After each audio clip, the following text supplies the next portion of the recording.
I hired a homeless man to work at my cafe.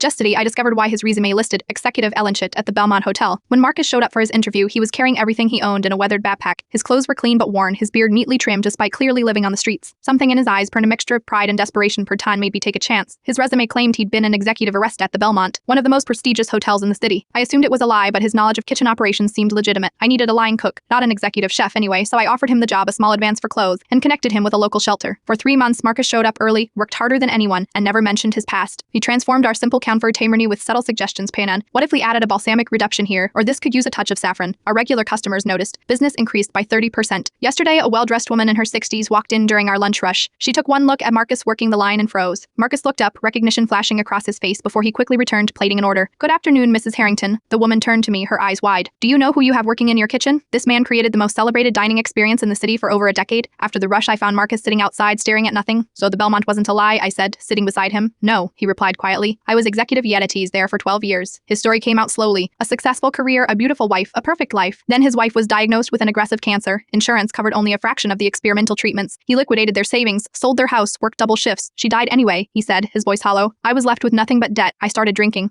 The Belmont gave me chances, too many chances. What, they had to let me go? He looked at me directly for the first time. I've been sober for 14 months now, but no high-end restaurant will touch a chef with my history. I thought about the changes in our customer base since Marcus arrived, parent the subtle improvements, the growing customer base, the positive reviews. I can't pay you executive chef salary, I said, but this Kyrie could use a head chef who owns a percentage of the business. His expression shifted from resignation to disbelief. You would trust me with that, panic my past, Marcus. I've seen your present for 3 months. That tells me more than your past ever could. This morning, he arrived with a notebook full of menu ideas and a small potted herb plant for our windowsill part to the first thing he's owned besides clothes since losing everything. Sometimes a person's resume tells you what they've done, but it's the gaps pan, those unexplained years pan, that tell you who they are and what they've survived. Marcus is teaching my staff techniques I can't pronounce tomorrow, and I am helping him look for an apartment next week. Second chances don't always look like what we expect. Sometimes they look like a line cook position offered to someone who once commanded an entire brigade of chefs, and sometimes the biggest risk turns out to be no risk at all.